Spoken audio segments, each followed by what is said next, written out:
Gaming aid ideas that may help you in your next Warhammer 40k game.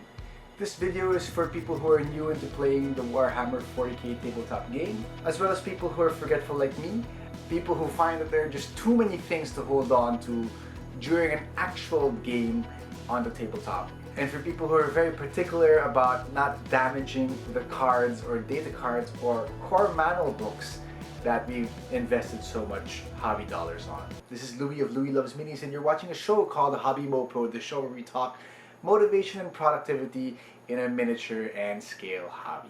Now stay tuned, because after this gaming aid tip, I'll be showing an additional tool that I use that may help you, people who are particular in taking care of your core manuals and data cards when bringing them to your gaming table. This is I actually don't know what you call these things, but you see a lot of these for people into the trading card games or who are into collecting basketball cards. And basically it's a folio of keeping all the cards together. And I've used these as a tiny gaming aid to keep all my data cards for my army. Now, the objective here is to protect the data cards and keep it compact while we are playing. Now, the initial benefit that I see bringing this to your tabletop game is when you bring this to reference all the stratagems and psychic powers and whatever your army has, it's a little bit lighter to lugging around the lore, rules, and other things that you have going on in your chapter and having to flip through.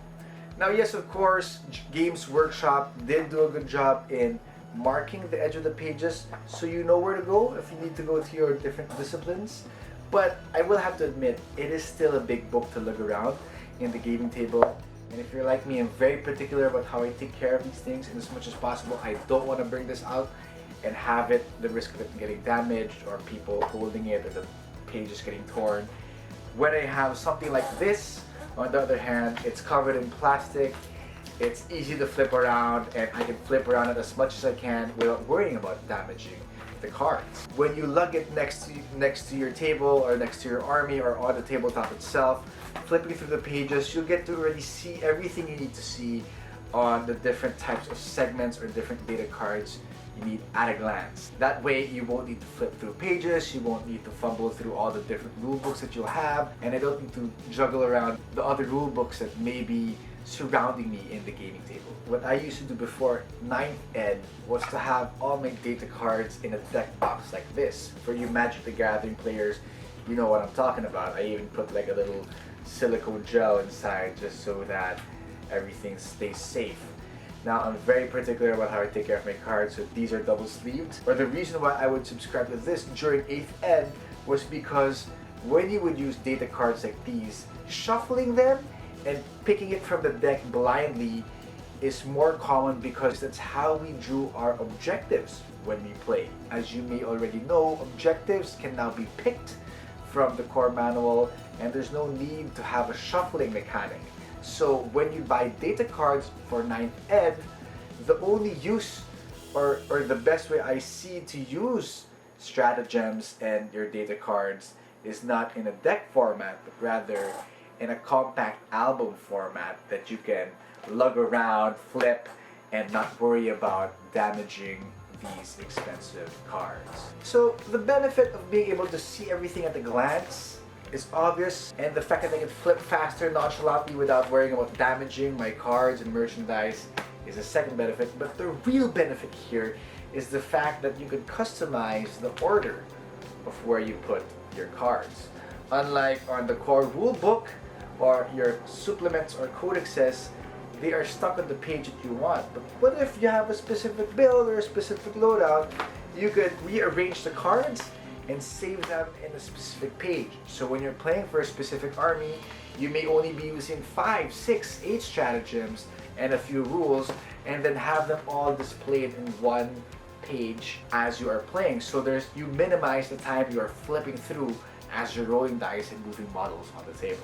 The ability to customize is, I think, what makes this folio album, collector's card album thing so much more beneficial for 9th Ed players. Now I'll explain to you guys how I customize my own folio and admittedly I haven't played enough 9th Ed to really maximize how to customize or segment the folio, but you can already notice I put sticky notes on the side, just taking one off from Warhammer's publications here, so that I could easily see at a glance where are the core stratagems, the litanies, the librarius disciplines. I can even see for the war gear stratagems.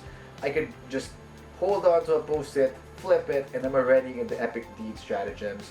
And then maybe hold it here, flip it, I'm already in the Ultramarines stratagem specific cards.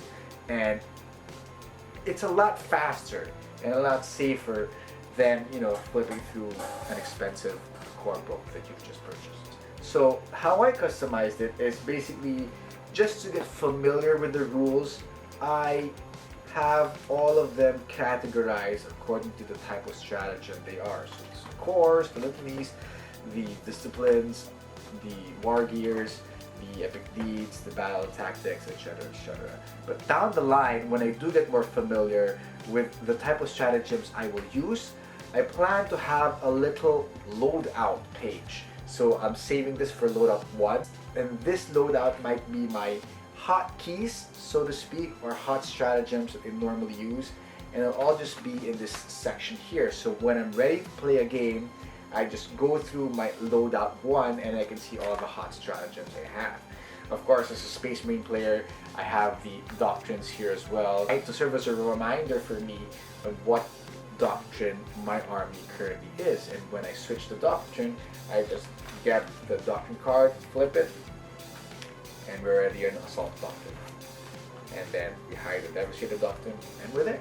I find it very useful to have something like this on the table. You can fiddle around with it and not worry about things getting damaged. You can see things a lot faster, access things a lot quicker, especially for someone who likes holding things. We are in a hobby, in a tactile hobby, so while the app does save a lot of time and save a lot of space carrying this, I feel holding on to something does have its benefits, and it's a preferential thing, and especially for you people who already have the data cards, this might be something worth investing in. Of course, the app is always there for your use, but I personally like to keep my app open and just have my battle scribe list next to me open and have this as my reference guide for the strategies I want to play. A good key tip to make this a successful aid is to make it compact, because these do come in larger sizes and it defeats the purpose if you bring a very, very large one and then you're lugging around this thing. The point is you want to keep this safe so that this is the one that's getting the wear and tear. Now, the reason why I like investing time and effort and money in these things is because I'm a very forgetful player. I will admit I do paint more than I play, so I don't get a lot of practice and experience in memorizing the strategies and stratagems I have. So it's nice to have this little aid to help me get familiar and still play right away from the get-go, as opposed to fiddling around with the rule book and keeping my opponent waiting for my turn to finish.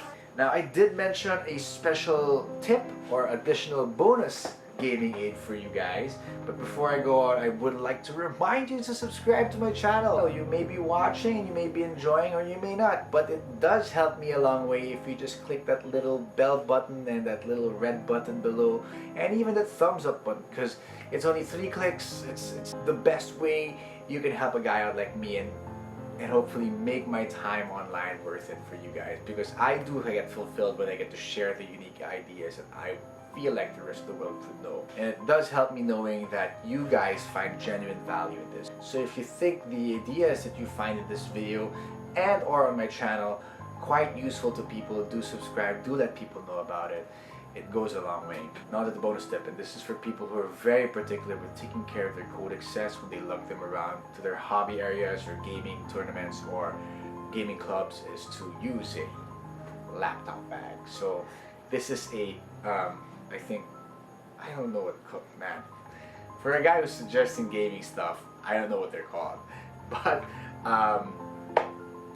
I think this is a fleece or velvet or a cloth laptop case, and I use it, and this is an old laptop case, and I use it to store my codexes, and that's because our codexes are beautiful works of art.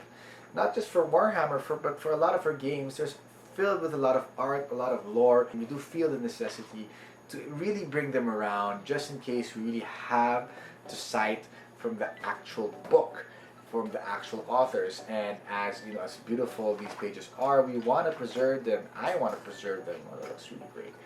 And I preserve them by keeping them in old laptop bags, because laptop cases or bags are designed to take care of what's inside them. So why not put our codexes inside if you guys are not using them? And it's a great way to keep them protected without using plastic covers. So I'm all about that efficient gaming, making sure your opponent doesn't wait, but at the same time, in the rush of getting what you need to find out through the rules, you are not damaging your merchandise in the process. We do have, I believe, an expensive hobby. Well, that is relative to a lot of people, but we do have a hobby where we spend money on, and it would be nice to know if we could get some items that would prolong the life of our hobby dollars. So for 8th ed players, it was a deck box. For people in 8th ed with no more need to use shuffling or the mechanics of a deck, and we just need to reference, quick reference, we use a photo album. God, I should have just Googled it. So thank you so much for staying. Thank you so much for enjoying. I hope you enjoyed. And please do subscribe. I'll see you guys next Wednesday. This has been Louie of Louie Loves Minis reminding you to hobby every day, to keep the sprues away.